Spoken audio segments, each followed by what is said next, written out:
पांडवों के जन्म की कथा। महाभारत कथा। 5 पांडवों का जन्म भी बिना पिता के वीर्य के हुआ था। एक बार राजा पांडु अपनी दोनों पत्नियां कुंती और माद्री के साथ आखेट के लिए वन में गए। वहां उन्हें मृग का मैथुन रथ जोड़ा दृष्टिगत हुआ। पांडु ने तत्काल अपने बाण से उस मृग को घायल कर दिया। मरते हुए मृग ने पांडु को शाप दिया, राजन, तुम्हारे समान क्रूर पुरुष इस संसार में कोई नहीं होगा। तूने मुझे मैथुन के समय बाण मारा है, अतः जब कभी भी तू मैथुन रथ होगा तब तेरी मृत्यु हो जाएगी। इस शाप से पांडु अत्यंत दुखी हुए और अपनी रानियों से बोले, हे देवियों, अब मैं अपनी समस्त वासनाओं का त्याग करके इस वन में ही रहूंगा। तुम लोग हस्तिनापुर लौट जाओ। उनके वचनों को सुनकर दोनों रानियों ने दुखी होकर कहा, नाथ, हम आपके बिना एक क्षण भी जीवित नहीं रह सकती। आप हमें भी वन में अपने साथ रखने की कृपा कीजिए। पांडु ने उनके अनुरोध को स्वीकार करके उन्हें वन में अपने साथ रहने की अनुमति दे दी। इसी दौरान राजा पांडु ने अमावस्या के दिन ऋषि मुनियों को ब्रह्मा जी के दर्शनों के लिए जाते हुए देखा। उन्होंने उन ऋषि मुनियों से स्वयं को साथ ले जाने का आग्रह किया।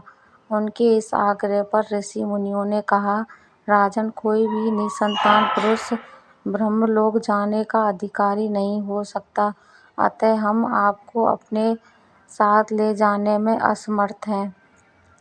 ऋषि मुनियों की बात सुनकर पांडु अपनी पत्नी से बोले, हे कुंती, मेरा जन्म लेना ही व्यर्थ हो रहा है, क्योंकि संतान ही व्यक्ति पितृ ऋण, ऋषि ऋण, देव ऋण तथा मनुष्य ऋण से मुक्ति नहीं पा सकता। क्योंकि तुम पुत्र प्राप्ति के लिए मेरी सहायता कर सकती हो।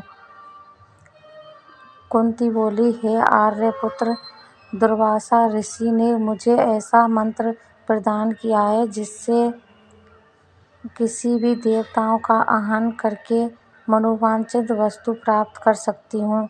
आप आज्ञा करें मैं किसी देवता को बुलाऊं। इस पर पांडु ने धर्म को आमंत्रित करने का आदेश दिया। धर्म ने कुंती को पुत्र प्रदान किया, जिसका नाम युधिष्ठिर रखा गया। कालांतर में पांडु ने कुंती को पुनः 2 बार वायुदेव तथा इंद्रदेव को आमंत्रित करने की आज्ञा दी। वायुदेव से भीम तथा इंद्र से अर्जुन की उत्पत्ति हुई। तत्पश्चात पांडु की आज्ञा से कुंती ने माद्री को उस मंत्र की दीक्षा दी।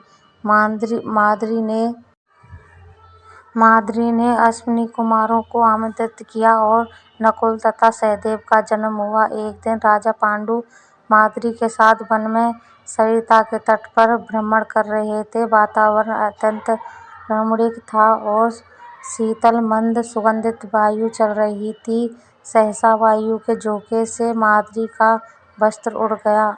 इससे पांडु का मन चंचल हो उठा और वे मैथुन से प्रवृत्त हुए ही थे कि शापवश उनकी मृत्यु हो गई।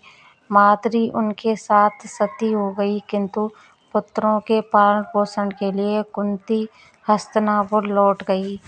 कहानी अच्छी लगे तो लाइक, कमेंट, शेयर करना ना भूलें।